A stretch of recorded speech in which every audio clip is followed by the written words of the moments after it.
Bien, vamos a continuar con el tema de obstrucción intestinal, un tema muy importante, donde vamos a empezar hablando de la definición, ¿no?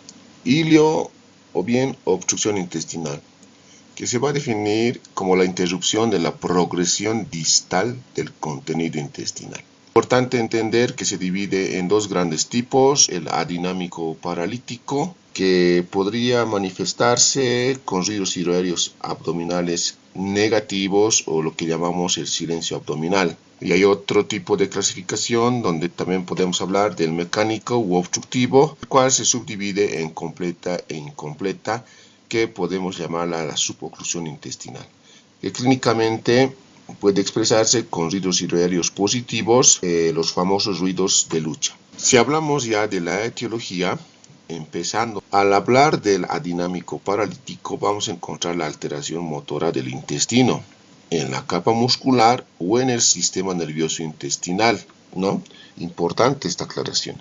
Mientras que el mecánico o obstructivo, considerando su clasificación completa e incompleta, vale decir suboclusión intestinal, se origina de procesos orgánicos que generan la obstrucción por compresión, y esta compresión puede ser afectada con mayor frecuencia a nivel del intestino delgado que el colon. Por eso hablamos de una relación de afectación de 4 en el intestino en relación a 1 en el intestino grueso.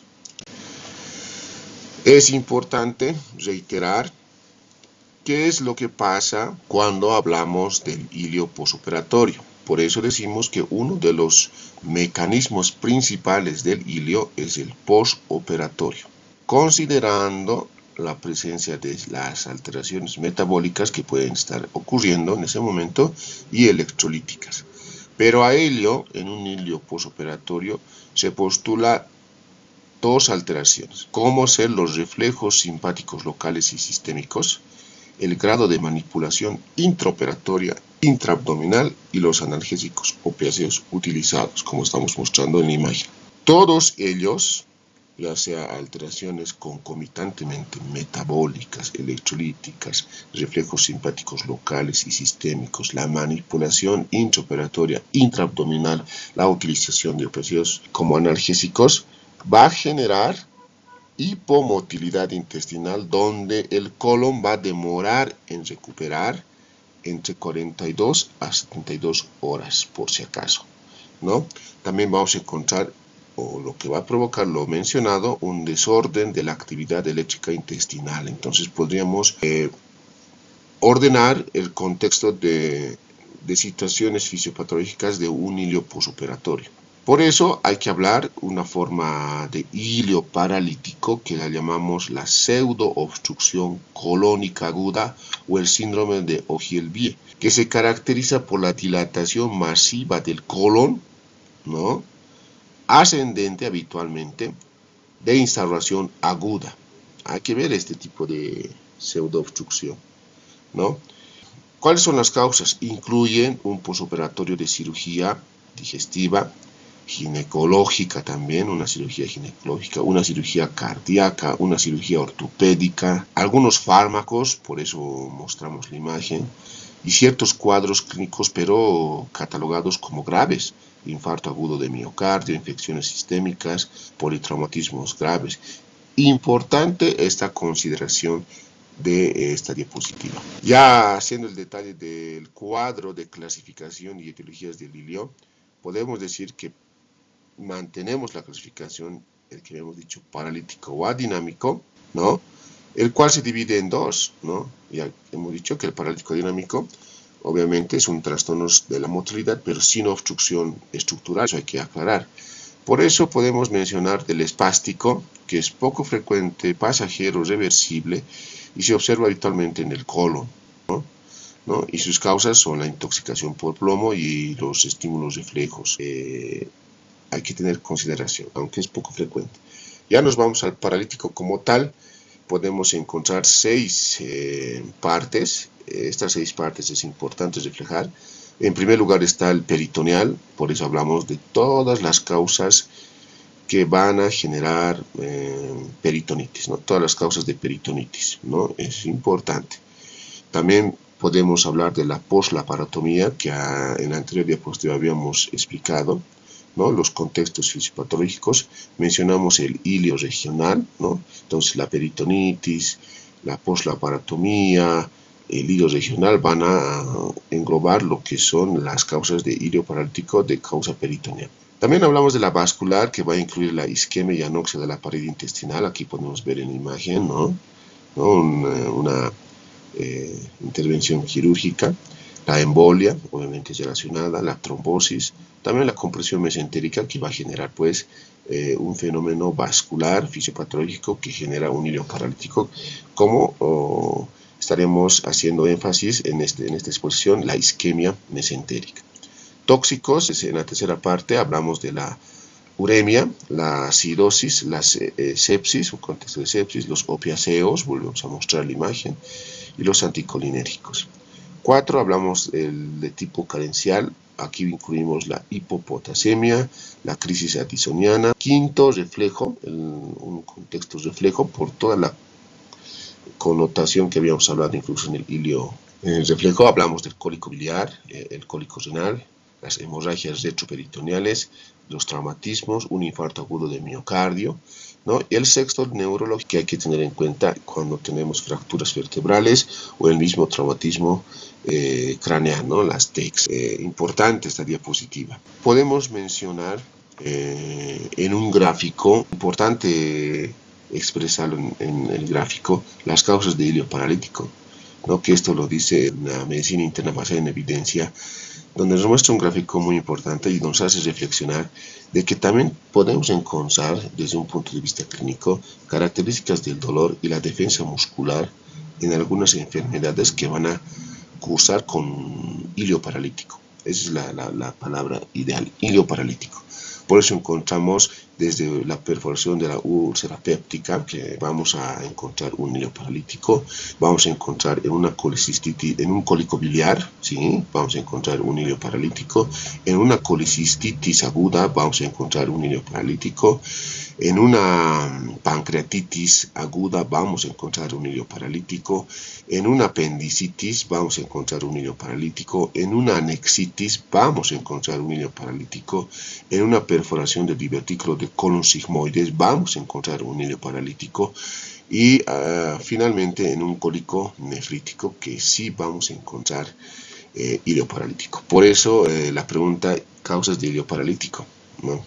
Y es importante entender la connotación de las causas de ilio paralítico, más incluso diríamos hacia un ilio reflejo, ¿no? Importante, más que todo entendiendo la ley de Stokes. Ya hablando de el mecánico obstructivo, obviamente que es la obstrucción de la luz intestinal, puede ser simple, por una obstrucción simple, donde encontramos por obturación el ilio biliar, unas imágenes impresionantes en las últimas diapositivas. Voy a mostrar el ilio biliar que nos va a generar la obstrucción simple, el bolo fecal también, ¿no? Los cuerpos extraños y el paquete de Ascaris. Por lesiones de la pared vamos a encontrar la infiltración neoplásica, ¿no? Importante, la infiltración neoplásica. Por compresión extrínseca, las adenopatías, tumores bridas. Las bridas generalmente producen estrangulamiento, ¿no? Importante, solamente van a generar obstrucción simple. Por estrangulación, estrangulación, que esto ya genera una obstrucción completa, tenemos la incarceración herniaria, ojo, las mismas bridas que pueden producir estrangulamiento, o las adherencias, ¿no? También encontramos al vólvulo de sigmoides ciego o intestino delgado, ojo, ¿no? Viendo las imágenes que estoy mostrando, ¿no? Vean.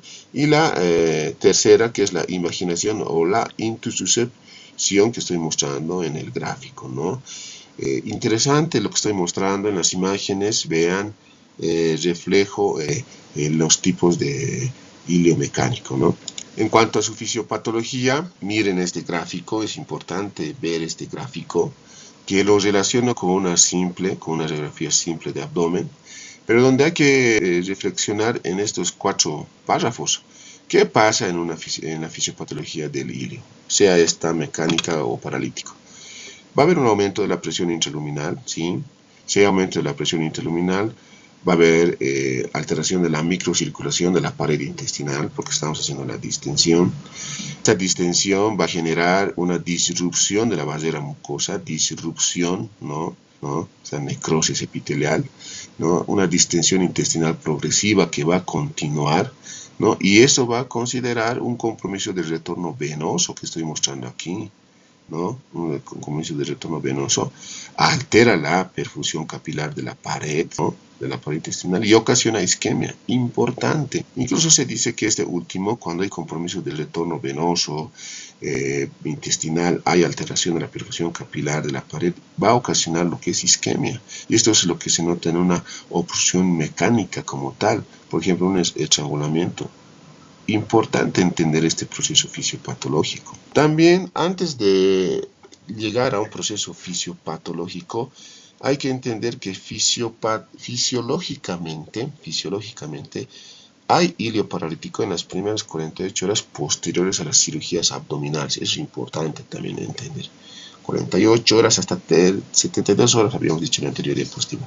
Pero ya se va a considerar patológico si se prolonga más de este tiempo. Podríamos decir entre 48 hasta 72 horas. Más allá del tercer a quinto día del postoperatorio ya hay que estar sospechando en un proceso fisiopatológico de hilio paralítico. Bien, ya haciendo el desglose de causa-efecto, también hay que considerar que hay una actividad eléctrica anárquica, ¿no? Que se observa en el estómago, en el intestino delgado y en el colon, y que este último, ¿no? Es el colon, ¿no? En recuperarse, es último en recuperarse, incluso que si pasa el tercer día, cuarto día, hay que sospechar en un niño paralítico, y es por eso que demora por recuperarse último, diríamos así, va a demorar la recuperación del tránsito.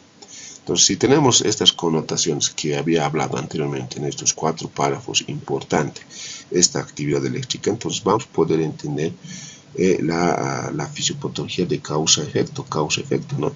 Todo genera una oclusión intestinal por diversas causas, ¿no?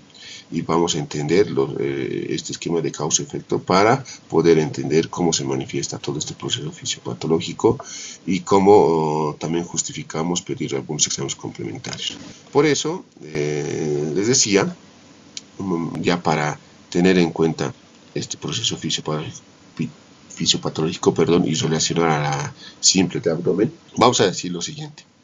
Tenemos la colonización bacteriana normal, porque se está instalando ese proceso fisiopatológico de obstrucción, de parálisis, diríamos así, ¿no? Por ende, vamos a tener distal a la obstrucción, va a haber un colapso intestinal distal a la obstrucción, y obviamente los pacientes con obstrucción distal aún, ¿no? Distal a la obstrucción, aún pueden eliminar el contenido intestinal. Podemos encontrar flatos, ¿no? Eliminación de algunos gases. Pero proximal a la obstrucción, que nuestro punto de referencia sería este esquema fisiopatológico de obstrucción intestinal, puntos de obstrucción por enfermedad extrínseca o intraluminal, podríamos decir un mecánico expresado.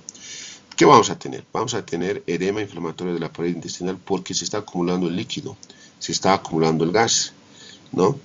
Entonces, al acumularse, al haber un estancamiento, una éstasis, ¿no? Se genera una dilatación intestinal proximal. ¿Qué implica esto? Esta dilatación intestinal proximal, edema inflamatorio de la pared intestinal que estoy mostrando aquí. Y hay distensión, se rompe la elasticidad, diríamos así, se vence la elasticidad con riesgo de romper, ¿no? Toda la arquitectura del tejido conectivo y generamos necrosis epitelial, ¿no? Entonces la presencia de aire y líquido, ¿no? Va a generar una proliferación bacteriana excesiva porque hay acumulación de líquido y aire. Se liberan los mediadores inflamatorios y obviamente vamos a encontrar lo que no tomamos en cuenta, ¿no? La colonización bacteriana anormal, ya sea por contigüidad, vía hematógena, pero estamos mostrando aquí cómo es que se genera una parálisis y podemos reflejar el porqué de los signos radiológicos en esta imagen que se ve abajo a la derecha.